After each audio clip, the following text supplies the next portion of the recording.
mo. Hi guys, ito pala ang water pump. Okay. So ito ay dahil nga is yung tubig po dito sa amin is ayan, walang tulo.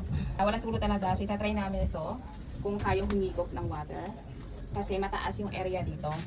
Okay. So, yung pinaka-quality niya guys, so makapal na stainless steel and then metal. Yung small tank na yan po, so hindi po talaga siya mangalawang, kaya very safe po.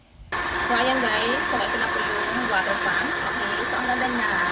Okay, so ayan. Dati kasi is dito sa area na to is as in walang tulo. Okay, so ngayon is meron na siyang tulo. So ayan, ang lakas. Ayan, so makakaipon na kami ng water.